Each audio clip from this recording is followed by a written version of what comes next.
Hello boys and girls, here we are again. We're looking at our cursive letters, and if you'll recall, last time we looked at our uppercase A's and worked on our words that started with a capital A. Today we're going to pick up with the rest of our page here that contains lowercase a. Notice again, and remember it showed you, and you should have this already on your page, but you should have already traced your A by starting where the one was at the top there, following down to the baseline, back up to the midline. Notice this is not the top line on the lowercase a, and then you come down to the baseline and then kick back out. So a lot like the uppercase A, except just shorter. You keep it below that midline there. So if you recall, we traced this one, and then we had to make our own, starting kind of that 2 o'clock time there, circling around, and then our tail at the end. So again, you should already have these. If you do not, make sure you get those added in today. And of course, we're tracing again at the end. And of course, you should have this one also. So I'm going to push my page up. All right, now I'm going to look at the next line here.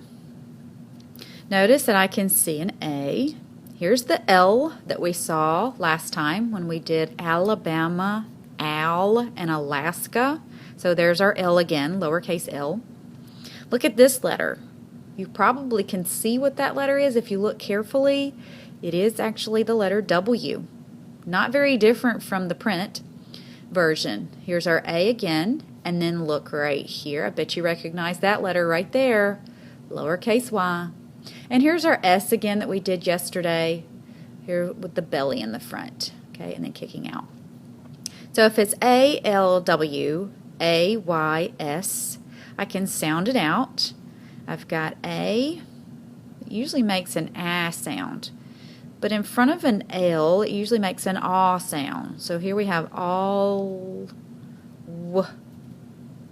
And then A-Y together makes an A sound. All, a, s. So I should be able to hear the word always, always. So I'm going to write the word again out to the side. Tall loop for that L. Notice my W is just curl there.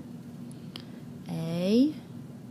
And then my Y, you start going down with the A like you've always done, but don't pick your pencil up. Create that U shape. Go down below the baseline. Add a little curl to it there. Coming back up.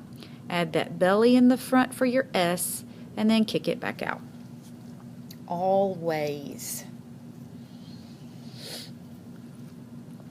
All right, if we look carefully at this little word right here, this one was probably real easy for you to read. It has A and T, and we know A-T spells at. That's right. So A says a, T says t.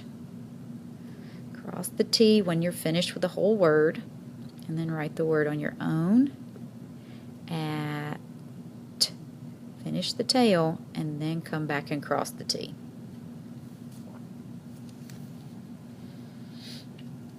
All right, next I have animals. Animals. The two humps right here looks like a regular M if we were doing it in print, but in cursive the N has two humps, and here's our M again like we saw in Alabama that has 3 humps. So this is one we'll have to get used to. When you're doing cursive, it actually has a little extra hump to it that the print version did not have. So here we have a, n has 2 humps, I, straight up, straight back down, and then 3 humps for the sound, and then A in front of an L usually makes an aw sound, l, s, animals, and then when I'm finished with the word is when I go back and dot the I. So now I'm going to write my word on my own.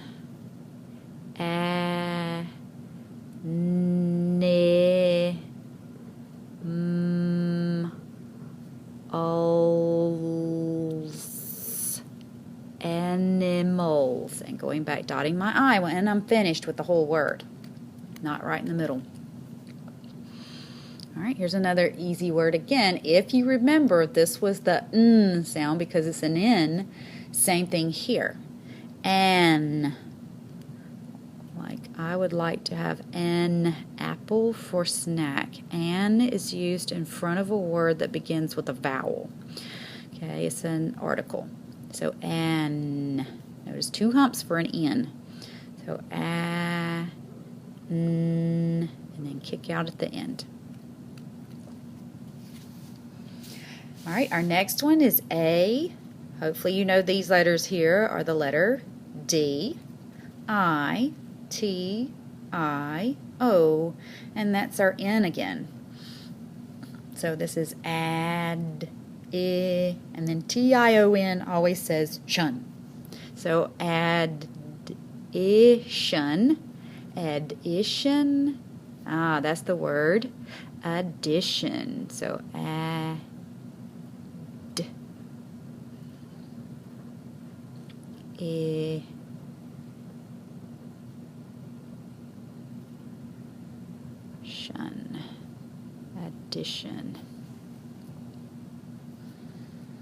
Trace the words first. Makes it so much easier to do that before you start writing on your own. Okay, let's start with that A again. Now we're on our own. So let's start with our A. Go to the baseline. We're going to go like we're going to make another A again, but this time we're going to go up, straight up to that top line, back down, back around like we're going to make another A, but we don't. We're making another line straight up, straight back down to make the 2 D's.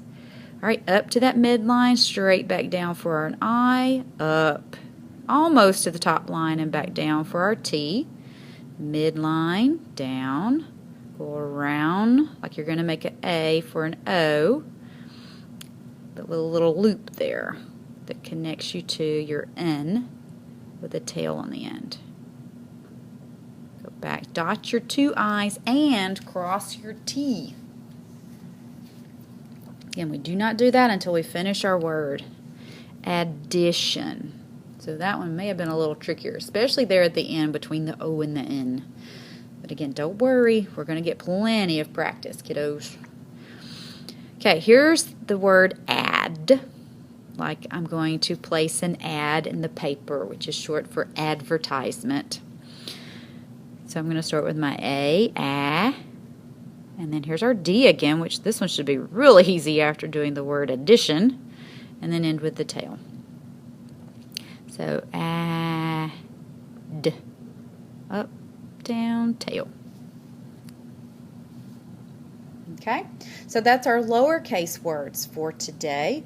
Make sure you're careful remembering to trace your words first, then write the words afterwards. Now, as you get your practice in, then you can take your time and go through your sentences at the bottom. Again, look carefully at each of the letters to see that you can actually read what's written there, because that's very important. You've got to be able to read what you write. And then also notice there is space in between. This E is not connecting to that A because that's a space. This E does not connect to that G. That is a space. This is one word. That's the next word. Each of these are words. That's why they are not connecting. If you connect those, it makes it even more difficult to read your writing. You're leaving no space, and that's very hard to read. So again, boys and girls, take your time. Write these words carefully. The better you practice now, the better your writing will be later.